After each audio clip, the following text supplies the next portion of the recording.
Like OneDrive, you may encounter similar uploading issues when trying to upload to a SharePoint site, and this is because the underlying technology is similar. As with OneDrive, there is a maximum path length in SharePoint. The limitation in SharePoint is 260 characters, not the 400 that is allowed in OneDrive. You also cannot upload empty files or folders to SharePoint Online.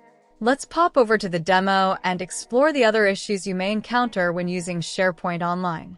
Another common issue that you may encounter in SharePoint is when you're trying to use the same name for a file, a list, an application, etc. Let me show you here. We already have a photographer's list. If I go back up to Home and then New List and try to use that same name, it will error out on me. I'm not going to modify this name. I'm just going to cancel. I'm going to pop into Documents for our next step. SharePoint will not allow you to save files or folders that contain invalid characters. Let's go ahead, try renaming one of these files to see the results.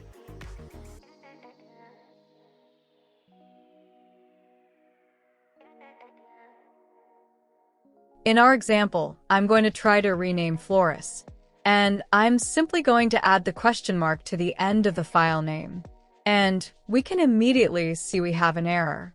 The next error you probably won't see when you're working on your own, but you may come across it when working on a team.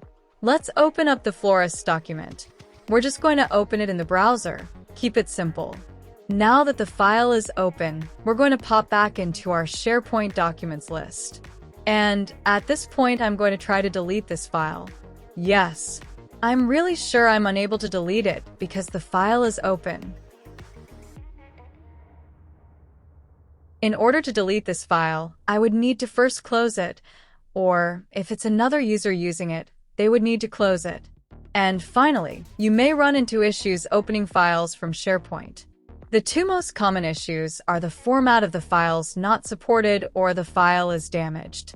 Let's go ahead and try to open our unsupported file to ABC, and you'll notice all that happens is a blank screen. I do have the option to try to open this from a download, but it will not work as it is an unsupported document type. That covers most of the common SharePoint issues that you may encounter. For additional assistance, please refer to your IT help desk or your SharePoint administrator. And as always, you can find more tips, tricks, and troubleshooting techniques at the SharePoint Help Center Oregon and other courses in this library.